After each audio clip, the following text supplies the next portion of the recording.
astuce indispensable pour réussir à coup sûr à 100% tes appels avec tes potentiels clients, tes prospects avec le cold calling, c'est-à-dire les appels téléphoniques à froid. Le premier conseil, c'est de te faire une routine de prospection ou de cold calling. Cette routine te permettra de créer une habitude, une discipline pendant laquelle tous les jours à une heure donnée, à un créneau donné, tu vas être obligé de faire de la prospection. Parce que la prospection, surtout pour les timides, c'est une tâche qui est pas très cool, qui est un petit peu énervante. Tu vas faire des appels et des appels, c'est vraiment pas très chouette, mais c'est vraiment important de se créer cette discipline parce que plus tu vas appeler, plus tu vas avoir des rendez-vous et plus tu vas avoir des clients. Donc forcément, pour atteindre ta liberté, il te faut des clients, donc tu es obligé de passer par cette tâche. Sache également que si tu veux que ça soit plus facile, mets cette tâche de prospection au début de ta journée. Parce que au moins, tu fais la tâche la plus dure en premier et par la suite, tu es plus tranquille. Si tu fais l'inverse en faisant les tâches plus faciles, la tâche la plus difficile, tu vas pas avoir envie, donc tu vas la repousser pour jamais la faire. Le deuxième conseil, c'est de t'entraîner avant de faire tes appels, tes premiers appels. Pourquoi? Parce que au début, tu vas avoir ton petit script, tes petites idées dans ta tête, mais tu ne sauras pas clairement le faire à l'oral. Donc entraîne-toi à le faire à l'oral. Tu peux te filmer, te mettre devant un miroir ou te mettre une petite figurine comme si tu parlais à ton prospect. Au moins, tu seras beaucoup plus à l'aise au fur et à mesure. Une fois que tu connais bien à peu près ton pitch que tu vas faire, essaye avec des premiers appels, mais au moins ce sera plus agréable autant pour toi que pour ton prospect. Ce sera beaucoup plus fluide et beaucoup plus confiant. Tu peux également prendre ça comme un jeu, au moins tu vas lâcher prise, c'est un jeu, soit tu gagnes, la personne te dit oui, soit tu perds, la personne te dit non, mais prends-le vraiment comme un jeu, tu seras beaucoup plus à l'aise et la personne au moins se dira pas « Ah ben elle est stressée, elle parle, elle bégaye, etc. » Sache aussi que plus tu vas faire d'appels, plus ça va être facile. C'est comme quand tu apprends à nager. Plus tu nages, plus c'est facile. Donc entraîne-toi. Quand tu te sens prêt, tu fais les premiers appels avec tes premiers prospects et puis enchaîne jusqu'à t'améliorer et être au top. Le troisième conseil, c'est de travailler dans un endroit qui est calme. Pourquoi? Parce que déjà, tu vas être beaucoup plus concentré pour faire des appels avec tes prospects. Donc quand il va te poser une question, tu vas vraiment imprégner sa question et lui répondre correctement.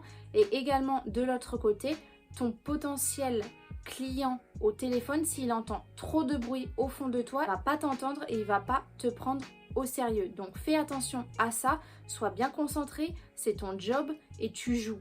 Ici, ta liberté, que ce soit financière, géographique et temporelle. Alors concentre-toi et fais tes appels. Le quatrième conseil, c'est de ne pas abandonner dès le premier appel. Pourquoi? Parce que c'est probable que ton potentiel prospect soit occupé ou soit avec un client ou autre. Donc surtout, rappelle-le plusieurs fois dans la journée et plusieurs fois les jours suivants parce que c'est probable qu'il finisse par te répondre et qu'il soit d'accord pour tes prestations et qu'il prenne par la suite tes services. Donc surtout, n'abandonne jamais.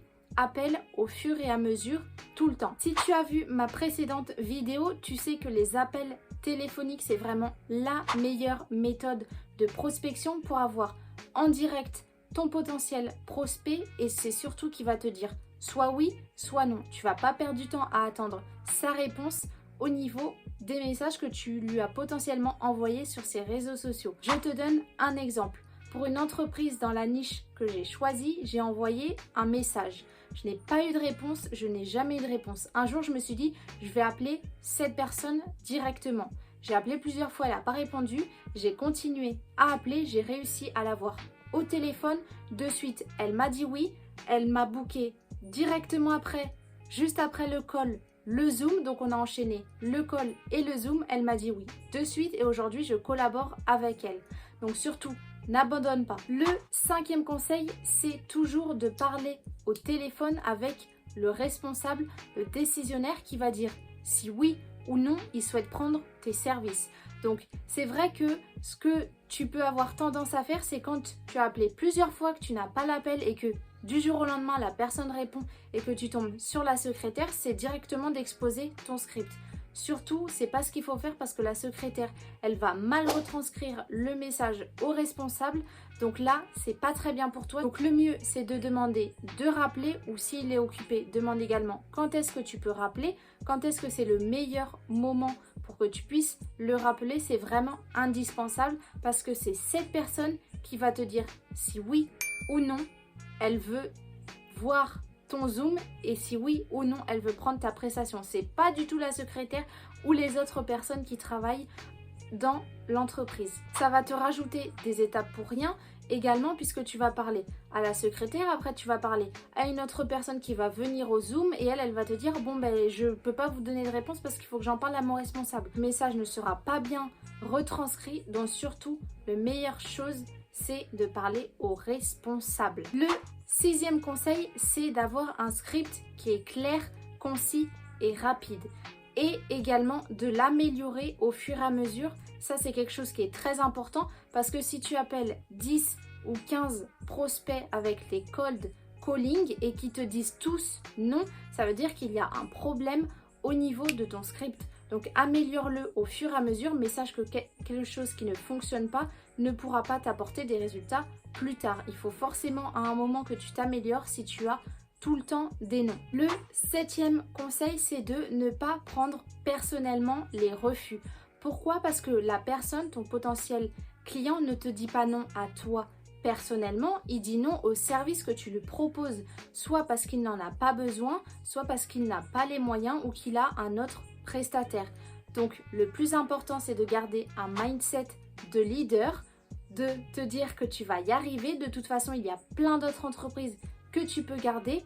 Retiens quand même le conseil précédent. Si tu as beaucoup de noms, améliore-toi au niveau de ton script parce que c'est peut-être ça qui te fait apporter des réponses négatives.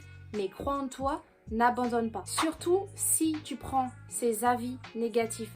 Personnellement, ça va se ressentir dans tes autres appels que tu es moins motivé. Mais le problème, c'est que derrière, au téléphone, ton potentiel prospect va ressentir cette attitude-là de frustration. Donc, il va être moins à l'aise à te répondre oui. Le 8e conseil est en lien avec le précédent. C'est que ton attitude détermine ton altitude. Donc, mets-toi en tête quand tu fais tes cold calling que tu es là pour aider ton potentiel client, pour l'aider à augmenter son chiffre d'affaires, à le faire passer à un niveau supérieur. Donc, mets-toi à la place d'un médecin qui peut aider une entreprise à aller mieux. Donc, le plus important, c'est que tu retiennes ça et que tu aies une attitude qui correspond à ce rôle d'offrir un service pour aider. Comme je te l'ai dit précédemment, si tu as une mauvaise attitude, si tu es frustré ou pas content, ça va s'entendre au téléphone. Donc ton prospect va perdre confiance et va directement te dire non. Le 9e conseil, c'est vraiment de retenir que le cold calling, les appels avec tes prospects, n'est pas là pour que tu vendes directement tes services. Le seul et unique but, c'est que tu puisses avoir un premier échange avec ton potentiel client, créer déjà un lien de confiance et surtout pouvoir prendre un rendez-vous pour le Zoom dans lequel tu partageras entièrement tes stratégies, les résultats que tu as et également échanger plus en profondeur et répondre aux objections de ton prospect.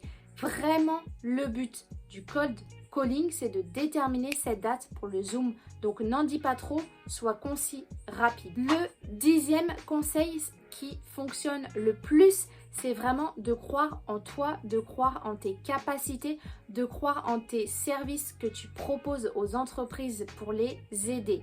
Sache qu'aucun paramètre ne rentre en compte dans ta réussite.